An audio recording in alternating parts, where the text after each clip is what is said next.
दोस्तों, नरेंद्र मोदी के बारे में राहुल गांधी का दावा एक बार फिर सही साबित हुआ है। आप जानते हैं कि राहुल गांधी हमेशा कहते हैं कि पीएम मोदी ट्रंप के सामने झुकते हैं और ट्रंप से डरते हैं।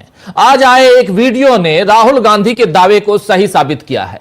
इस वीडियो में ट्रंप ने साफ कहा है कि मोदी ने मुझे खुश करने के लिए रूस से तेल खरीदना कम किया। इसी पर कांग्रेस ने एक पोस्ट में 2 वीडियो क्लिप्स शेयर की है। देखिए जरा इस पोस्ट को, क्या कांग्रेस कह रही है यहां पे। इस पोस्ट में देखिए ये 2 वीडियो शेयर किया है। वीडियो भी सामने लाते हैं जिसमें कांग्रेस ने यहां साफ साफ कांग्रेस ने फिर से सवाल किया है कि ट्रंप से डरते क्यों हैं नरेंद्र मोदी। जरा इस वीडियो को देखिए। मोदी वो ही करेगा जो ट्रंप कहेगा। Modi's a very good man. Yes. He's a good guy. He knew I was not happy. And it was important to make me happy. They do trade. Yeah. And we can raise tariffs on them very quickly and it would be People are very afraid bad of for that. them. तो राहुल गांधी ने चेताया था और Donald Trump ने वही बात यहां कह दी। हालांकि मोदी इसका जवाब नहीं देंगे कि आखिर डरते क्यों हैं नरेंद्र मोदी, क्योंकि उन्होंने तो अपने देश की संसद के भीतर जहां उन्हें सबसे ज्यादा सुरक्षा है वहां भी यह बोलने की हिम्मत नहीं दिखाई कि ऑपरेशन सिंदूर और युद्ध विराम पर ट्रंप का दावा झूठा है। जबकि राहुल गांधी बार बार उनसे कहते रहे कि आप कहिए कि ट्रंप झूठे हैं। अगर तब मोदी हिम्मत दिखाते तो आज शायद अंतरराष्ट्रीय स्तर पर भारत की जो फजीहत मोदी ने करवाई है वो नहीं होती। आपको बता दूं कि भारत के रूस से तेल खरीदने और अमेरिकी टैरिफ को लेकर डोनाल्ड ट्रंप ने एक बार फिर चेतावनी दी है कि अगर भारत रूस के साथ व्यापार जारी रखता है तो उस पर जल्दी टैरिफ बढ़ाया जा सकता है। एयरफोर्स 1 विमान में यह बातचीत हुई है। मीडिया से चर्चा के दौरान उन्होंने यह बात की है जिसका वीडियो सामने आया है और इसमें ट्रंप के साथ खड़े अमेरिकी सीनेटर लिंडसे ग्राहम ने दावा किया है कि ट्रंप के टैरिफ की वजह से भारत रूस से अब कम तेल खरीद रहा है। लिंडसे ग्राहम के इस बयान के बाद डोनाल्ड ट्रंप ने उन्हें टोकते हुए कहा कि वे मुझे खुश करना चाहते हैं, यानी नरेंद्र मोदी मुझे खुश करना चाहते हैं। मूल रूप से मोदी बहुत अच्छे इंसान हैं। उन्हें पता था कि मैं खुश नहीं था, मैं नाराज था और मुझे खुश करना जरूरी था, इसीलिए नरेंद्र मोदी ने रूस से तेल खरीदना बंद कर दिया या कम कर दिया। ट्रंप और ग्राहम दोनों लिंडसे ग्राहम के इस बयान के बाद अब मोदी सरकार विपक्ष के निशाने पर है। कांग्रेस ने इसे भारत का अपमान बताया है और कहा है कि पीएम मोदी को इसका जवाब देना चाहिए। कांग्रेस ने एक्स पर लिखा कि ट्रंप ने कहा नरेंद्र मोदी ने मुझे खुश करने के लिए रूस से तेल खरीदना बंद कर दिया। यह भारत का अपमान है। नरेंद्र मोदी को इसका जवाब देना चाहिए, देश को सच्चाई बतानी चाहिए। इसके साथ ही एक पोस्ट में कांग्रेस ने मोदी को कमजोर प्रधानमंत्री बताया है। इस पोस्ट को भी देखिए जिसमें साफ साफ कह रही है कांग्रेस पार्टी कि मोदी एक कमजोर प्रधानमंत्री है। इस पोस्ट में मोदी एक कमजोर प्रधानमंत्री हैं। हुजूर, रूस से तेल खरीदना कम कर दिया, अब तो खुश हो जाइए और टैरिफ अभी और बढ़ेगा। इधर नरेंद्र मोदी कार्टून में दोनों को दिखाया जा रहा है। वहीं आम आदमी पार्टी ने एक्स पर लिखा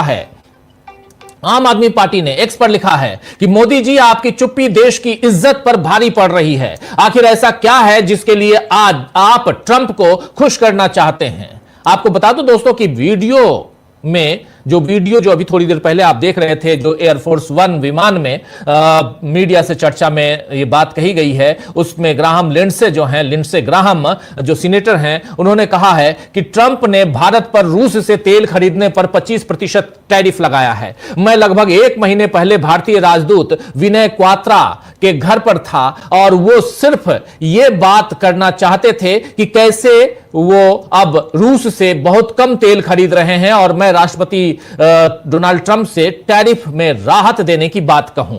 यानी भारत के जो वहां राजदूत हैं अमेरिका में, उनका जिक्र करते हुए ये देखिए आप, ग्राहम लिंडसे बगल में खड़े हैं डोनाल्ड ट्रंप के बगल में छोटे कद के, और वो बात कर रहे हैं या मीडिया के लोग। और यहां पर ये जो तस्वीर है बहुत इंपॉर्टेंट है। हालांकि लिंडसे ग्राहम ने कोई एक तारीख नहीं बताई थी कि किस तारीख को, किस दिन भारत के राजदूत से उनकी मुलाकात हुई, लेकिन द हिंदू अखबार की एक रिपोर्ट के मुताबिक 2 दिसंबर 2025 को, जी हां आज से लगभग महीने भर बाद, हिंदू अखबार के मुताबिक 2 दिसंबर 2025 को वाशिंगटन में भारतीय दूतावास में सीनेटर ग्राहम लिंडसे और सीनेटर रिचर्ड्स ब्लमेल्थन एक अमेरिकी सीनेट प्रतिनिधिमंडल में मौजूद थे और लिंडसे ग्राहम इसी दौरान उस रशियन सैंक्शंस बिल के बारे में भी बता रहे थे, जिसमें वो और ब्लमेंथन दोनों ही सह प्रायोजक हैं, जिसे सीनेट में पेश किया गया है। इस बिल के तहत रूस से तेल या यूरेनियम खरीदने वाले देशों पर 500% तक टैरिफ लगाने का प्रावधान किया गया है। यानी अगर आप तेल या यूरेनियम रूस से खरीदते हैं तो 500% तक टैरिफ लगाने का प्रावधान है। अभी तो भारत पे 50% है, आप जान रहे हैं, 25 + 25 यानी 50% है। अमेरिका पहले ही भारत पर 50% टैरिफ लगा चुका है, जिसमें से 25% टैरिफ रूस से तेल खरीदने की सजा के तौर पर लगाया गया है। मोदी सरकार इस सजा को निभा भी रही है। ब्लूमबर्ग के मुताबिक भारत की 5 बड़ी रिफाइनरी कंपनियों ने दिसंबर महीने के लिए रूस से तेल खरीद का कोई ऑर्डर नहीं दिया था। तेल खरीद पर रियल टाइम डेटा देने वाली फर्म कैपलर के मुताबिक, दूसरी जो ये ब्लूमबर्ग देख रहे हैं, कैपलर के मुताबिक भारत ने 1 से 17 नवंबर के बीच रूस से हर दिन 6,72,000 बैरल तेल खरीदा, जबकि अक्टूबर में 18 लाख बैरल प्रतिदिन खरीदा गया। तो इस तरह मोदी कैसे विश्वगुरु हैं और उनका डंका कहां कहां बज रहा है, इसकी पूरी पोल आज ट्रंप ने खोलकर रख दी है। अब ट्रंप और मोदी के जो भी दोस्ताना रिश्ते हों या निजी संबंध में कौन किसे दबाता है, यह उनका अपना मसला है दोस्तों। मगर भारत के प्रधानमंत्री के बतौर ट्रंप के आगे झुककर नरेंद्र मोदी ने देश का बड़ा नुकसान करवा दिया है। इससे पहले जितने भी प्रधानमंत्री हुए सब सिकंदर और पोरस की तरह एक राजा को दूसरे राजा के साथ बराबरी का बर्ताव करना चाहिए वाली तर्ज पर चले। इंदिरा गांधी को आप जानते हैं, इंदिरा गांधी ने तो साफ साफ कहा था कि अमेरिका हमारा मित्र हो सकता है, बॉस नहीं हो सकता।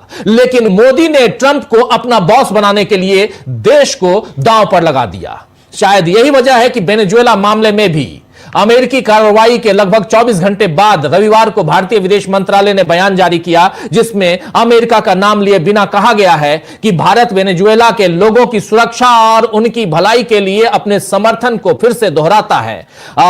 हम सभी संबंधित पक्षों से अपील करते हैं कि मुद्दों का समाधान बातचीत के जरिए और शांतिपूर्ण तरीके से किया जाए, ताकि क्षेत्र में शांति और स्थिरता बनी रहे। लेकिन यहां पर कहीं यह अमेरिका का नाम नहीं लिया गया, कहीं इस पूरे कृत्य की भर्त्सना नहीं की गई। इस बयान ने भी विपक्ष को हैरान कर दिया और विपक्ष हैरान है इस बयान से कि आखिर देश की सरकार इतनी डरपोक कैसे हो सकती है। राज्यसभा में आरजेडी सांसद मनोज झा ने कहा है कि वेनेजुएला के तेल के लिए कोई भी बहाना बनाया जाए, लेकिन इतिहास कभी माफ नहीं करेगा, हमें भी माफ नहीं करेगा, क्योंकि अभी तक हमारी ओर से, हमारी तरफ से किंतु परंतु वाली भाषा इस्तेमाल हो रही है। यह हमारा भारतवर्ष नहीं है। मनोज कुमार झा अपनी बात यहां रख रहे थे विदेश नीति पर। विदेश नीति के मामले में दोस्तों मोदी ने सारा गुड़ गोबर कर दिया है और देश भी उनसे संभल नहीं रहा है।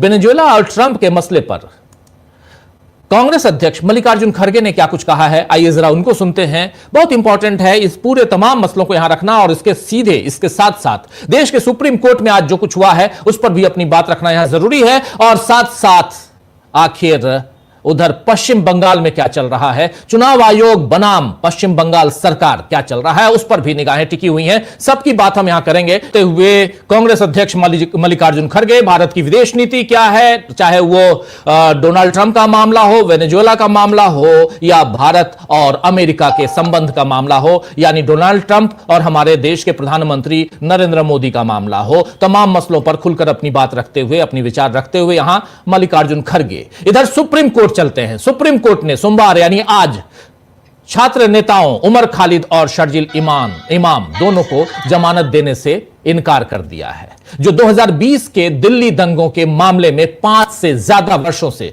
जेल में बंद हैं। हालांकि कोर्ट ने ये दूसरे जो इनके ही साथी आरोपी हैं उनको 5 साथी आरोपियों को यहां जमानत दे दी। गुलफिशा फातिमा है उनमें, मिरान हैदर हैं, शिफाउर रहमान हैं, मोहम्मद सलीम खान हैं और शादाब अहमद। इन 5 को सशर्त जमानत दी गई है। सुप्रीम कोर्ट के जस्टिस अरविंद कुमार और जस्टिस एनबी अंजारिया की पीठ ने 10 दिसंबर को फैसला सुरक्षित रख लिया था। पूरे देश की नजरें आज के फैसले पर थीं। ज्यादातर लोग उम्मीद कर रहे थे कि सभी 7 आरोपियों को आज 5 जनवरी को जमानत मिल जाएगी, लेकिन अदालत ने उमर खालिद और शर्जील इमाम को छोड़कर बाकी को जमानत दे दी। उमर खालिद और शर्जील इमाम पर पर सुप्रीम कोर्ट का कहना है कि इस मामले में अन्य आरोपियों की तुलना में इन दोनों की स्थिति अलग है।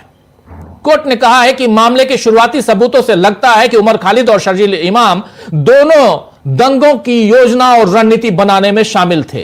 और लेकिन ध्यान देने वाली बात यह है दोस्तों यहां की उमर खालिद पर अब तक मुकदमा शुरू नहीं हुआ है, यानी चाहे जितने भी गंभीर आरोप हों और उसके लिए सबूत हों, अब तक उन्हें पुष्ट करने की प्रक्रिया भी शुरू नहीं हुई है, यानी ट्रायल शुरू नहीं हुआ है। जब मुकदमा चलेगा और फैसला आएगा तब पता चलेगा कि उमर खालिद और शर्जील इमाम दोषी थे या नहीं थे।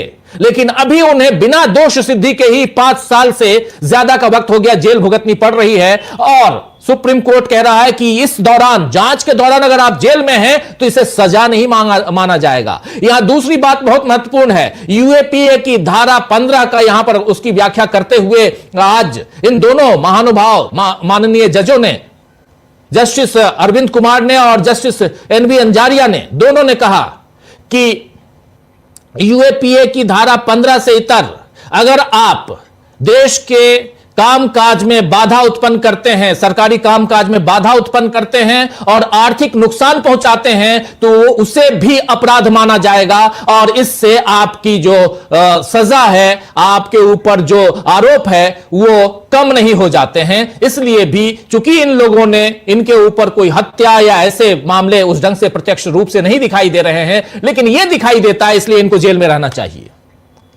चलिए, बहुत सारी बातें हैं इस पर, कानूनविद अपने विचार अपनी बातें रख रहे हैं, आप लोग सुन रहे होंगे, लेकिन दुखद है, दुखद है, दुखद है। इस बीच पश्चिम बंगाल से बीजेपी को बड़ी चुनौती मिल रही है दोस्तों। मुख्यमंत्री ममता बनर्जी ने सोमवार आज कहा है कि वो राज्य में मतदाता सूची के विशेष गहन पुनरीक्षण यानी एसआईआर, जो स्पेशल इंटेंसिव रिवीजन कहलाता है इंग्लिश में, इसके दौरान किए गए अमानवीय आचरण के खिलाफ अदालत का रुख करेंगी। ममता बनर्जी ने यहां तक कह दिया है कि यदि अनुमति मिली तो मैं भी उच्चतम न्यायालय में याचिका दायर कर एक आम नागरिक के रूप में इस अमानवीय प्रक्रिया के खिलाफ आवाज उठाऊंगी। मैं एक प्रशिक्षित वकील भी हूं।